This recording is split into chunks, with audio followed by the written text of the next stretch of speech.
Friends இன்னைக்கு சிம்பிளா டேஸ்டியா ரொம்ப ஸ்பைசியாகவும் இல்லாமல் ஹெல்த்தியா கிட்ஸ்க்கு பிடிச்ச மாதிரி அவங்க லஞ்ச் பாக்ஸ் கேரட் ரைஸ் எப்படி பண்றதுன்னு பார்க்கலாம். ஸோ இது வந்து ரொம்ப சிம்பிள், குவிக்காகவும் முடிஞ்சிடும், அதே டைம்ல ரொம்ப ஹெல்த்தியாகவும் இருக்கும். அண்ட் ரொம்ப ஸ்பைசியா இல்லாதனால கிட்ஸும் ரொம்ப லஞ்ச் பாக்ஸ்க்கு விரும்பி சாப்பிடுவாங்க.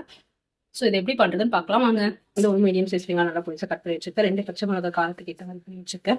1/4 டேபிள் ஸ்பூன் இஞ்சி பூண்டு பேஸ்ட் எடுத்து வச்சிருக்கேன். 7-8 பல்லு பூண்டு எடுத்து நல்லா பொடித்தா கட் பண்ணி வச்சிருக்கேன். நம்ம குழந்தைங்களுக்கு கொடுக்கறதுனால அவங்க வந்து பூண்டெல்லாம் ஒதுக்கி வச்சிருவாங்க, அதனால நல்லா பொடிச்சா கட் பண்ணி வச்சிருக்கேன். கொஞ்சமா கருவேப்பிலை எடுத்து வச்சிருக்கேன். ஒரு 1 டேபிள் ஸ்பூன் சிறுபருப்பு எடுத்து வச்சிருக்கேன். 5 கேரட் வந்து நல்லா பொடிசா சீவி வச்சிருக்கேன். ஸோ தாளிச்சுலாம் வாங்க. தாளிக்கிறதுக்கு நான் 1/2 டேபிள் ஸ்பூன் சன்ஃபிளவர் ஆயில் எடுத்துக்கிறேன். 1 டேபிள் ஸ்பூன் நெய் ஆட் பண்ணிக்கிறேன். இன்னும் சூடாயிடுச்சு.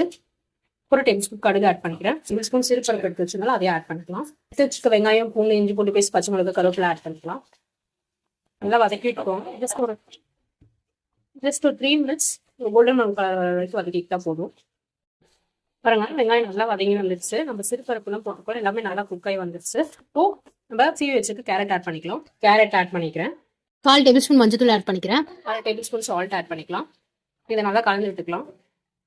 க்ளோஸ் பண்ணி வச்சு 5 மினிட்ஸ் லோ ஃப்ளேமில் குக் பண்ணிக்கோங்க. கேரட் வந்து ரொம்ப சீக்கிரமாக குக் ஆயிரும். 5 மினிட்ஸ் குக் பண்ணிக்கலாம். 5 மினிட்ஸ் ஆயிடுச்சு. ஓப்பன் பண்ணி பார்க்கணும். பாருங்க, கேரட்லாம் நல்லா குக் ஆகி வந்துருச்சு. உப்பு வேணும்னா கூட இந்த ஸ்டேஜில் கூட உப்பு ஆட் பண்ணிக்கலாம். அவ்வளோதான். பாருங்க, கேரட் நல்லா குக் ஆயிடுச்சு. ஸோ இப்போ இதை ரைஸ் கூட மிக்ஸ் பண்ணிடலாம். பாருங்க, நான் வந்து நல்லா நம்ம வீட்டில் செய்கிற ரைஸ் வந்து குக் பண்ணி நல்லா ஆற வச்சிருக்கேன் பேன் காத்துல. ஸோ இதில் நம்ம ரெடி பண்ணி வச்சுருக்கோம் அந்த கேரட் பொரியலை வந்து இதில் ஆட் பண்ணிக்கலாம். ஜஸ்ட் ஒரு கரண்டியாக போட்டு மிக்ஸ் பண்ணிங்கன்னா மிக்ஸ் பண்ணுறதுக்கு நல்லாயிருக்கும். ஜஸ்ட் மிக்ஸ் பண்ணி வச்சுக்கலாம் நல்லா. பாருங்க, நல்லா கலந்து விட்டுட்டேன். கேரட் ரைஸ் ரெடி ஆயிடுச்சு. அவ்வளோதான்.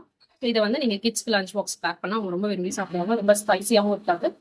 ஸோ இந்த வீடியோ உங்களுக்கு யூஸ்ஃபுல்லாக இருந்தால் லைக் பண்ணுங்கள், ஷேர் பண்ணுங்கள், சப்ஸ்கிரைப் பண்ணுங்கள்.